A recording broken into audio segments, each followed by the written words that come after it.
செய்யக்கூடிய ஒரு பொரியல் ரொம்ப சூப்பராக இருக்கும், ரொம்ப சுவையாக இருக்கும். குறிப்பாக குழந்தைகளுக்கு ரொம்ப பிடிக்கும். அந்த வழுவழுப்பு தன்மை இல்லாமல் ரொம்ப உதிரி உதிரியாக வரக்கூடியதாக இருக்கும் இந்த பொடி மாஸ். கண்டிப்பாக ஒரு முறை ட்ரை பண்ணி பாருங்கள், நிறைய சத்து நிறைந்தது. இது எப்படி செய்யணும் அப்படின்னு சொல்லி பார்ப்போம். அதற்கு முன்னாடி நம்ம சேனலை சப்ஸ்கிரைப் பண்ணிவிட்டு பக்கத்தில் இருக்க பெல் பட்டனை அழுத்தி வச்சுக்கோங்க. நான் போடுற ஒவ்வொரு பதிவும் உங்களுக்கு உடனுக்குடனே வரும், சரிங்களா? இதுக்கு எப்படி செய்யணும் அப்படின்னா, முதல்ல ஒரு வானிலை வச்சுக்கோங்க. வானிலை வச்சு அதில் ஒரு 2 ஸ்பூன் எண்ணெய் விட்டுக்கோங்க. 2 ஸ்பூன் எண்ணெய் விட்டுட்டு 1/2 ஸ்பூன் கடுகு, ஒரு 1/2 ஸ்பூன் உளுத்தம்பருப்பு போட்டு அது கொஞ்சம் செவந்ததும் ஒரு கைப்பிடி அளவு கருவேப்பிலை, பச்சை கருவேப்பிலை அதையும் போட்டு ஒரு வதக்குங்க. அதை வதக்கிட்டு அது கூட ஒரு வெங்காயம், ஒரு பெரிய சைஸ் வெங்காயம், ஒரு 1/2 கப்பு அதை கட் பண்ணி போட்டு அதையும் நல்லா அதாக கூட வதக்கிக்கோங்க. அது ஒரு கண்ணாடி பதம் வந்த உடனே, அது நல்லா வதங்கின உடனே நீங்கள் ஒரு 1/4 கிலோ அளவுக்கு நான் வெண்டைக்காயை நல்லா கழுவி சுத்தப்படுத்தி கட் பண்ணி வச்சுருக்கேன். அந்த வெண்டைக்காயை அதாக கூட சேர்த்துக்கங்க.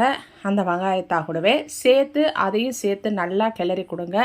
அது நல்லா கிளறி கொடுத்து ஒரு 2 நிமிஷம் நல்லா வதங்கட்டும். 2 நிமிஷம் நல்லா வதங்கினதும் ஒரு மூடி போட்டு மூடிடுங்க, தண்ணி விடாதீங்க.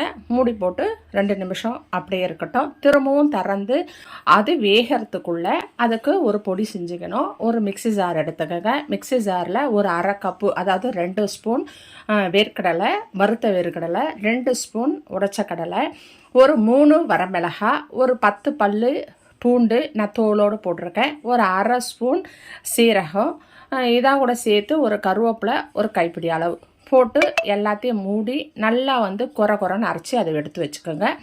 எடுத்து 3/4 ஸ்பூன் அளவுக்கு சேர்த்துருக்கேன். இது 1/4 கிலோ வெண்டைக்காய். நான் ஒரு 3/4 ஸ்பூன் அளவுக்கு உப்பு சேர்த்து அதையும் கிளறி கொடுத்து ஒரு 2 நிமிஷம் திரும்ப மூடுங்க. அதற்கு மஞ்சள் பொடியும் சேர்த்துக்கோங்க. ஒரு 1/2 ஸ்பூன் அளவுக்கு மஞ்சள் பொடியும் சேர்த்து அந்த பச்சை வாசனை போகிற அளவு அதை நல்லா வதக்கிக்கோங்க. வதக்கி திரும்பவும் அதை மூடிட்டு இதுக்கு தேவைன்னா கொஞ்சம் தண்ணி விடுங்க. தண்ணினா நீங்கள் கிளாஸ்லாம் விடாதீங்க, கையில் எடுத்து கொஞ்சமாக தெளித்து விடுங்க. ஒரே முறை தெளித்தா போதும். வரும் எண்ணெய்லாம் நம்ம விட்ட எண்ணெய்லாம் நல்லா சுருண்டு நம்ம பிரிஞ்சு வரும் அந்த காயா கூட. அந்த நேரத்தில் நம்ம பொடிச்சு வச்ச அந்த பொடியையும் சேர்த்து நல்லா கிளறி கொடுங்க. நல்லா கிளறின உடனே அது நல்லா உதிரி உதிரியாக வரும்.